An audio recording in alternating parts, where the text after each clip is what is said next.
Nous voici à une nouvelle forme de lettre. Cette forme de lettre-là va concerner deux lettres. Et c'est la dernière fois dans l'alphabet arabe qu'on va avoir une forme qui va concerner plusieurs lettres. Toutes celles qui suivent vont avoir une seule forme. Ici, on va parler de la lettre Ain et la lettre Rain. Ces deux lettres-là vont venir de la gorge. Commençons par la lettre Ain. La lettre Ain, c'est une contraction que vous allez faire au niveau de vos cordes vocales. Pour ce faire, vous allez donner l'impression légèrement que vous faites reculer votre langue jusqu'à mettre une petite pression sur les cordes vocales pour faire le son A, A, A. Donc lorsque je vais avoir une fatha, je vais dire A.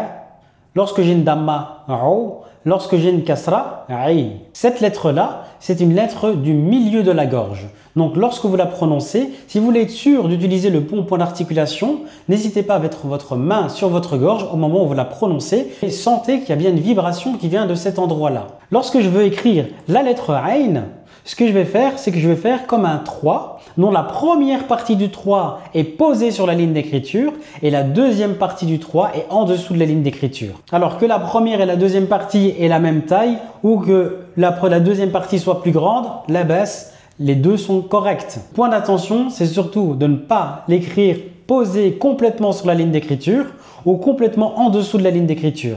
On est bien face à une lettre qui traverse la ligne d'écriture. Maintenant, passons à la lettre Roin. La lettre Roin, c'est aussi une lettre du milieu de la gorge. C'est un peu la manière dont on va prononcer le R et de plus précisément lorsqu'on est à Bruxelles.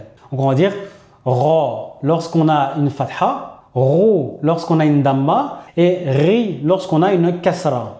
Attention à ce que le son vient bien du milieu de la gorge et pas du haut de la gorge pour bien distinguer le son de la lettre Kha. Je suis au-dessus de la gorge et la lettre Ra lorsque je suis au milieu de la gorge. Donc, les points d'attention au niveau de l'écriture de cette lettre-là sont identiques à ceux de la lettre Ain, à la différence cette fois qu'on va placer un point au-dessus pour pouvoir la distinguer.